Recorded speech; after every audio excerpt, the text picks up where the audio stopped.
because this gardening channel is all about helping you to garden and to break down all the barriers that might prevent you from gardening, such as the time it takes, or I think more importantly, sometimes the budget. Sometimes we think a garden full of flowers or vegetables is going to cost us a lot of money to set up. So in this video, I want to break down those barriers and show you how you can use a waste product from your home and use it 5 ways in the garden. And I have used this product in all 5 of the ways, so I'm not just saying it for views. I genuinely have used this product in all the ways that I mention in the garden, and the last 2 are my actual favourite, so make sure you stick around to the end to hear the 2 favourite ways I use this product and how I use them. So if you're on a low budget, for instance, or sometimes it's not even that you're on a low budget, it's just that when you're getting started, the sheer amount of things that you need to get started, such as even just cheapo plant pots, well, those cheapo plant pots really add up fast. And also I will link my How to Stop Wasting Your Money on Plastic Plant Pot videos in the description, so you can even find a way of getting around that expense. But in this video, we're going to get around another expense by reusing plastic bottles. All right, so in this video, we're going to look at 5 ways you can use plastic bottles in your garden to save on your startup costs or on any costs, to make sure that you can get the best out of your garden on the lowest possible budget. Now, I have lots of water bottles because I do like mineral water and I like sparkling water, and it is the one treat that I do give myself. I'm pretty environmentally friendly. I'm really a low resource user of energy, and I give back to the environment by creating this biodiverse organic garden full of birds, bees and butterflies, and all different varieties as well. So I do use these water bottles, but on the plus side, I use them over and over and over again as well. So if you have water bottles, or if you take water bottles on picnics or special occasions, children's parties, then save these water bottles and put them in your shed, because you can use them in so many ways in your garden. And you can buy various sizes. You can use these, the smaller ones right up to the big ones. It doesn't matter. You'll find a use for all these plastic bottles as follows in this video. So the first way you can reuse your plastic bottle is basically just as a plant pot. So you can cut it down to size. You can have it small for starting baby plants, or deep for transferring, as I did, some sunflowers, because I had a problem with slugs and I didn't want to plant the sunflowers out, but I knew sunflowers have a long taproot, so I could cut the pots so that they were deeper and longer to fit the sunflowers. So they're very adaptable as well as plant pots. All you need to do is poke some holes in the bottom, cut them to the size that you want, and then sow your seeds. I've even put holes in the side and hung them up in my greenhouse like little mini plant pot hanging baskets. So they are extremely adaptable. So that is the first way you can reuse your water bottle in the garden. Okay, the second way you can reuse your water bottle is like as a mini greenhouse. So you use it as a plant pot, but instead of cutting the top off, you just cut the top so that it's like a flip lid.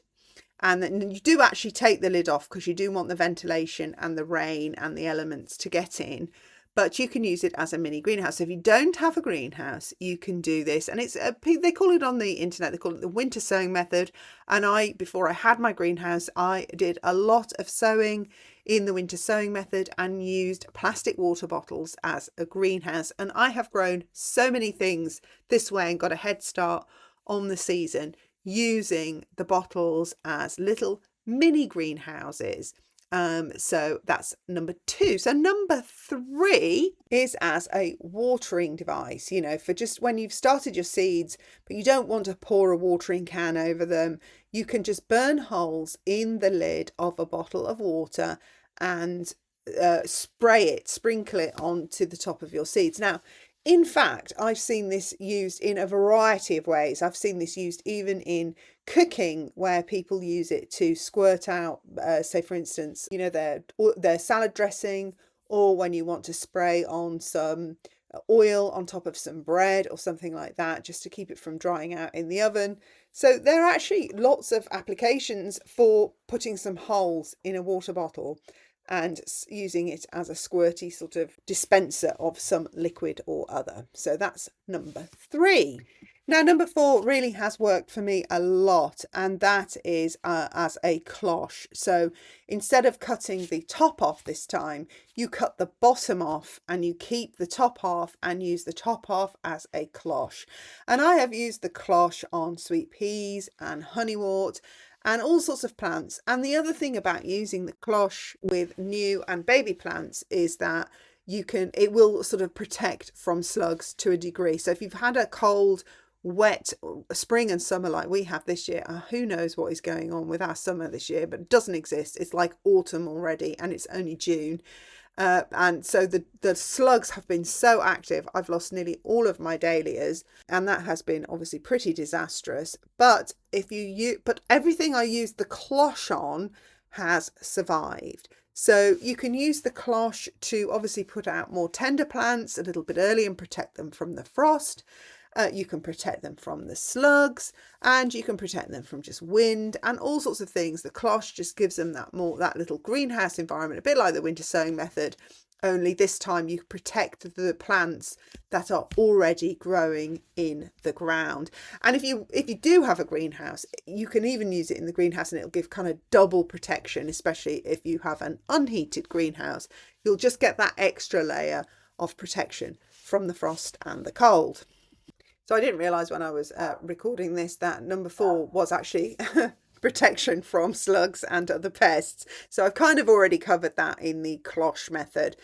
You know, it'll protect from obviously the frost, but also from pests. So I did have a pretty bad slug area in the garden, and where I put the cloche on the various plants, they did actually survive really well with that cloche protecting them.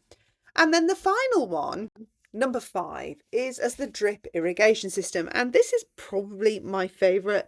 And I only did this in a previous video, and I'll link that one in the description below as well. And I was sort of having a look at the clickbait videos that you see on YouTube, and I thought, does this really work? Where they put holes, burn holes into the bottle, and sort of bury it into the pot where your plant is growing. And I have found this with potato. I will do it with potatoes next year, but I only experimented with tomatoes, and I have to say I really love this method, and I actually don't think it's worth not doing this if you can. And now it turns out we've had such a wet last few weeks that I haven't even used it, but there was a period where we had a hot spell for about 2 weeks, and it was amazing because you could just water the pot and then I would fill up the irrigation. So I knew that sometimes when you water pots with a watering can, the water just runs right off and it's not really getting deep down into those roots and watering them deep down. And the drier it gets throughout the summer, the harder it is for the water to wick its way down into the lower part of the soil. And so it's sort of an accumulative problem, the drying out of the pot. And eventually it's really not getting wet at all, even when you water it. I don't know if you've ever noticed that, but that is a real thing. And that is completely combated with the drip irrigation system, where you upturn the water bottle into the soil with holes at various intervals, and then you fill up the water bottle and it just drip feeds the water deep down into the pot, and it really works. And my tomatoes look, well, not that they've fruited yet, but the plants themselves are huge now and they're just so lush, and I'm just really happy with it. And it's just a great feeling to water the pot and then to fill up that water capsule, which is your water bottle, and know that that is just going to keep drip feeding. Once you've watered the pot as well, it kind of saturates that soil so that the water in the bottle just drips more slowly. So you've got this constant drip of water feeding your tomatoes and whatever other plants and vegetables you want to drip feed with. So there you are. That costs you nothing. It costs you no more than a bottle of water. And, you know, if you go on a picnic and you see any lying around, or your friends use bottled water, maybe at a dinner party or a barbecue, keep those bottles, take them home, put them in your shed, and you will be surprised how often you will be getting one out and cutting it to size in one of these various ways in your garden. So there you go. You don't have to rush out and always be spending money to have a fantastic garden. And so I hope this helps save you a lot of money and therefore encourages you to get out there and start growing your own. All right, thanks for watching. Hope this helped. If it did, remember to subscribe and click the notification bell so you know when I put out another video. And I'll see you again soon. Thanks for watching. Bye.